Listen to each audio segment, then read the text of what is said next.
Bonjour, bonsoir, j'espère que vous allez bien, que tout se passe bien pour vous. Alors aujourd'hui, je vais faire une petite analyse ou plutôt une critique sur ce qu'on appelle le développement personnel. Alors je pense que beaucoup ont déjà entendu parler de ce mouvement, si on peut appeler ça comme ça, ou ce courant, appelez ça comme vous voulez, qui a pris énormément de poids ces dernières années, hein, qui a pris beaucoup d'ampleur, ça fait beaucoup de bruit, c'est très en vogue actuellement. Et donc j'ai trouvé intéressant d'émettre une critique sur ce nouveau phénomène qui, in fine, est terriblement néfaste pour ceux qui se livrent corps et âme dans ce fameux développement personnel en question. Bon, alors pour commencer, il faut savoir que le développement personnel trouve ses origines en France via les mouvements socialistes et hygiénistes. Il arrive aussi aux États-Unis au XVIIIe siècle, dans la sphère protestante, avec le grand fameux et très connu Benjamin Franklin et tous ses livres recettes magiques très très pragmatiques qui vous permettent de savoir comment réussir dans la vie, hein, ou comment faire de l'argent, hein, avec ses livres classiques comme Le chemin de la fortune, ce qui vous donne clairement une petite idée sur les grandes ambitions de ce mouvement, hein, de ce courant. Bien qu'effectivement, pour être tout à fait honnête, le mouvement en question, ce développement personnel, ne se limite pas uniquement à savoir comment faire de l'argent, hein, c'est beaucoup plus large que ça. Mais lorsqu'on s'intéresse un peu aux racines du développement personnel, on comprend très bien qu'on est dans un pragmatisme violent, hein, dans l'utilitarisme pur et dur. On est dans un matérialisme très lourd, très épais, où il est question de savoir comment être le plus performant dans ce bas monde, dans ce monde. Et d'ailleurs, seule la modernité pouvait engendrer ce genre d'hérésie, de monstruosité. Le simple fait de miser toute sa vie sur l'ici-bas, sur le mondain, hein, c'est-à-dire en d'autres termes sur l'éphémère, c'est la plus grande des illusions. Et je dirais même la plus grosse des carottes, pour parler vulgairement. Car lorsqu'on regarde bien, c'est un troc terrible. Je dirais plutôt un choix terrible. C'est de miser sur l'éphémère et de mettre de côté l'éternité. En d'autres termes, c'est de perdre notre raison d'être. Mais bon, je vais y revenir un peu plus tard dans l'audio. Alors, qu'est-ce que le développement personnel dans son ensemble? Alors, le développement personnel, c'est grosso modo un fourre-tout, hein. Un fourre-tout de tout un tas d'idéologies ou de sciences qui convergent vers une seule chose, c'est comment être performant dans ce bas monde, voire même comment dominer ce monde. Alors, c'est tout un ensemble, on va dire, hétéroclite et syncrétique de divers courants de pensée. Le but est l'amélioration de la connaissance de soi, hein. D'ailleurs, je vais revenir un peu plus tard aussi dans l'audio parce qu'il y a une confusion terrible, énorme sur cette notion de soi. Alors, on peut y trouver tout un tas de choses, hein, la psychologie, de la philosophie, la diététique. euh, on peut même trouver certaines notions religieuses, hein, il y a quelques emprunts, hein, voire même dans la sphère ésotérique, métaphysique, hein. Hein, ils sont même partis piocher dans certains enseignements spirituels de traditions diverses. On peut y trouver de la sophrologie, on peut y trouver certains enseignements de physique quantique, on peut trouver aussi de la programmation neurolinguistique. On y trouve tout un tas de sciences matérialistes, comme spiritualistes d'ailleurs. C'est pour ça que lorsque je taxe le développement personnel comme ultra matérialiste, certaines personnes issues, enfin, adeptes de ce courant ne comprendront pas. Ils diront, ah, mais non, moi je suis totalement détaché du matériel, parce qu'il y a aussi ce courant-là, hein, ce qu'on appelle des spiritualistes, alors qu'ils sont aussi matérialistes que les matérialistes en question. Ce ne cela que deux faces d'une même pièce, hein, malheureusement. Je vais y revenir aussi un peu plus tard dans l'audio. Donc ce courant recouvre plusieurs domaines, hein, promoteur de philosophie New Age, certains courants de coaching également, hein. Il y a aussi pas mal d'éducateurs spécialistes du travail. Bon, on comprend que ce courant est très très très large, hein, ultra syncrétique, qui ratisse très large un peu partout, hein, avec des courants, on peut dire même des branches voilà, qui diffèrent énormément sur la forme, mais eux tous convergent vers une seule chose, c'est-à-dire la transformation du soi, hein, l'amélioration de sa propre personne pour, en final de compte, être le plus performant dans ce bas monde afin de le maîtriser, voire même le dominer. Donc vous l'aurez bien compris, hein, il n'y a pas de définition institutionnelle, hein, du développement personnel dû à sa dimension hétéroclite, mais la finalité est la même par contre. Alors, comme je vous l'ai dit plus haut, le développement personnel a pioché un peu partout, notamment dans les enseignements métaphysiques, ésotériques, traditionnels, spirituels. Tout ce qui est question de connaissance de soi est apparenté au spirituel. C'est dans le monde spirituel où l'on parle de connaissance de soi. Mais encore faut-il ne pas confondre les termes et avoir une bonne interprétation des termes. Alors maintenant, je vais parler d'un point de vue spirituel. Il faut savoir que dans toutes les traditions du monde spirituel, on enseigne que l'être humain est de nature divine, que Dieu nous a fait à son image. Et l'on dissocie l'individualité et la personnalité. L'individualité qu'on associe au moi et la personnalité qu'on associe au soi. Donc suivez bien, notre personnalité est notre véritable réalité. Le soi est notre véritable réalité. Et en ce qui concerne le moi, c'est-à-dire notre individualité, elle est pure illusion lorsqu'elle est prise isolément, c'est-à-dire lorsqu'on la considère indépendante de notre véritable réalité qui est le soi. Donc c'est-à-dire, et là je suis obligé de vulgariser un petit peu, qu'une personne qui vit, on va dire, la vie ordinaire, c'est-à-dire une vie dépourvue de toute spiritualité, qui, voilà, dans aucune recherche de connaissance de soi, justement, et qui pense être maître d'elle-même, est dans la plus grosse des illusions, car son individualité tire toute sa réalité en fonction du soi, car seul le soi est, car seul Dieu est. Et vous n'êtes uniquement que lorsque vous êtes rattaché à soi, à vous-même, c'est-à-dire à votre seule réalité qui est Dieu et qui est dans les poitrines de tout être humain sur Terre. Raison pour laquelle que toutes les traditions du monde encouragent ces adeptes à s'affranchir de leur individualité, de leur moi, de leur prétention égotique, de leur jeu, pour ne faire prévaloir que leur véritable réalité qui est le soi, leur vrai être, c'est-à-dire l'être divin, ou plutôt l'être primordial, c'est-à-dire notre véritable nature à nous tous sur Terre. Et d'ailleurs, il est là le grand djihad en islam, lorsqu'on l'a bien compris. Donc le soi qui est en germe dans les poitrines de chacun de nous est ce vers quoi nous devons tous retourner. C'est pour cela que les traditions, de par leurs rites et leurs enseignements, amènent l'individu vers cette connaissance de soi, bien comprise. Donc ces notions de moi et de soi, c'est-à-dire d'individualité et de personnalité, sont bien connues dans les traditions, même dans les traditions occidentales, avant l'arrivée de l'Occident moderne, bien entendu. Les scolastiques avaient une interprétation incomplète de ces deux notions, mais ils avaient connaissance de ces enseignements, du soi et du moi. Certes, ils n'arrivaient pas à dépasser la sphère ontologique, contrairement aux traditions orientales, mais ils avaient ces enseignements, ils connaissaient ces enseignements. Bon, ensuite, il y a eu des mauvaises interprétations dans la sphère néo-spiritualiste, avec les théosophistes, par exemple, qui ont inversé ces deux rapports, du soi et du moi. Bon, ce serait trop loin à développer là-dessus. Et les modernes, et l'Occident moderne, pléonasme, qui a accouché justement de ce développement personnel, a une interprétation très, très galvaudée de ce qu'est la personnalité. Et la personnalité chez les modernes n'est rien d'autre que la personne humaine. C'est comme cela qu'ils définissent la personnalité. Et même ceux qui veulent aller plus loin dans leur conception, qui se revendiquent même spiritualistes ou spirituels ou tout ce qu'on veut, issus de ce développement personnel en question, n'arrivent pas à dépasser la dimension humaine. Et tout ce qui a trait à l'humain, à l'individuel, renvoie au moi et non à la personnalité. Comme je vous l'ai dit, la personnalité renvoie au divin, renvoie à l'esprit universel. Et je pense qu'il est facile à comprendre que tout ceci n'est que l'expression du matérialisme qui caractérise justement cette modernité. Et qui a accouché du développement personnel qui est lui-même dans l'incapacité de voir au-delà de l'humain. Et même si, d'ailleurs je n'en doute pas que certains sont animés de très bonnes intentions, ils n'arriveront malheureusement pas à transcender justement cette individualité, à aller au-delà de l'individualité.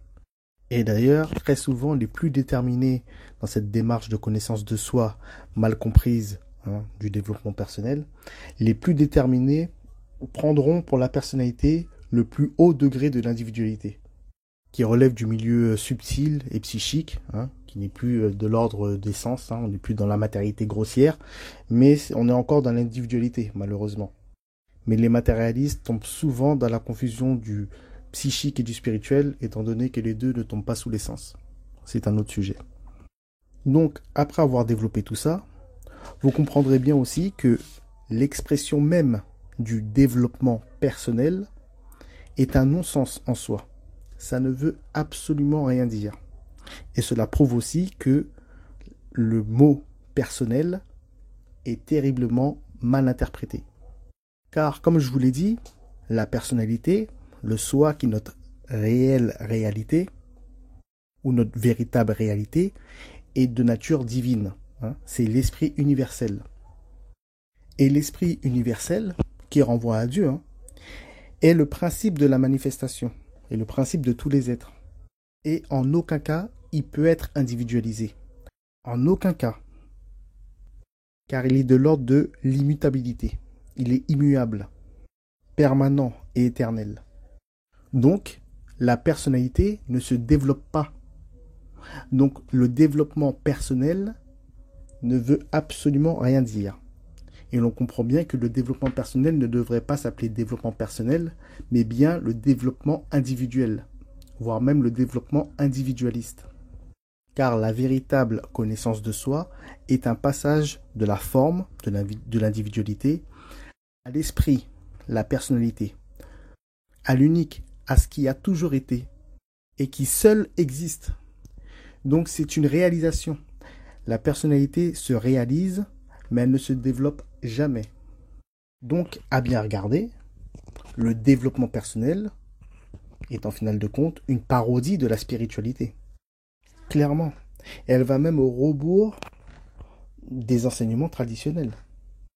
Donc elle est inconsciemment antitraditionnelle, donc matérialiste, moderne, et elle peut même être contre-traditionnelle, c'est-à-dire satanique. Alors en tout cas, bon, pas formellement, excusez-moi, mais elle peut jouer le rôle de cette contradiction et de cette antitradition.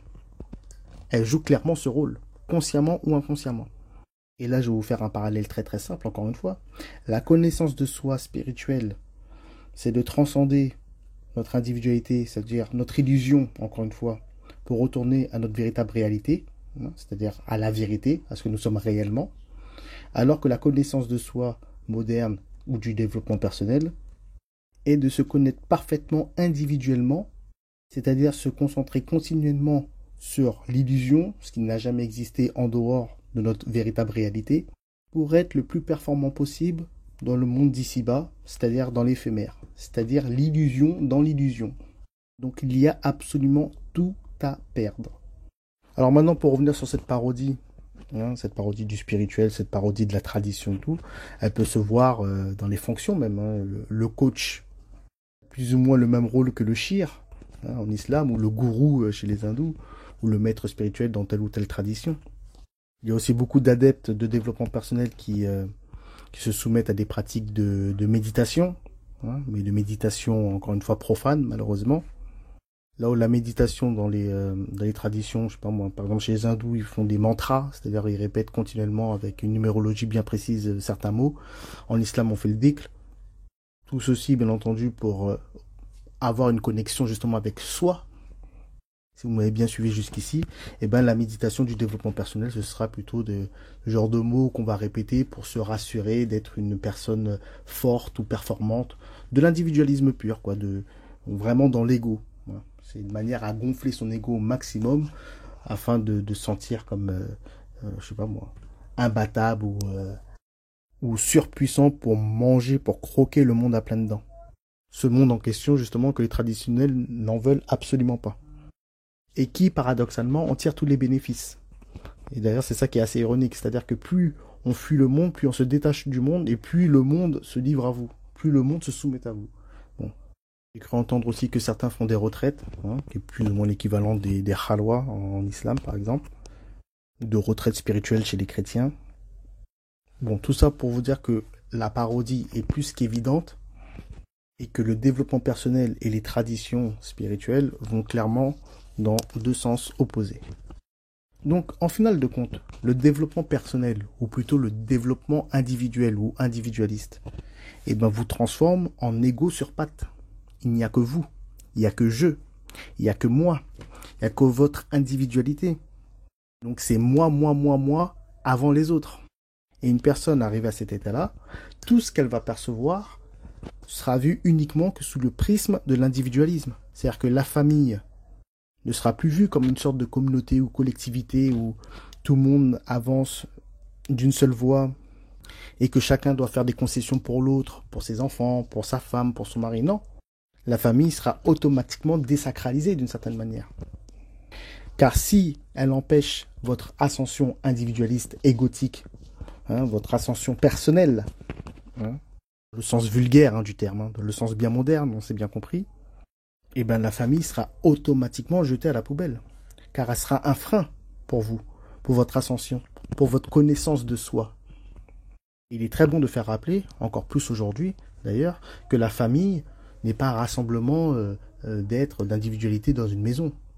C'est pas un rassemblement d'être ultra individualiste dans une maison. Non, on fonctionne ensemble. C'est pareil pour le mariage. Le mariage, c'est pas une addition d'individualité. C'est une union. Le mariage, c'est pas toi plus moi. Le mariage, c'est toi et moi en Dieu. Donc, le mariage, bien compris d'un point de vue spirituel, amène justement vers cette connaissance de soi, mutuelle en plus. Et c'est pareil pour toutes les communautés. Toute communauté, normalement, est de fait anti-individualiste.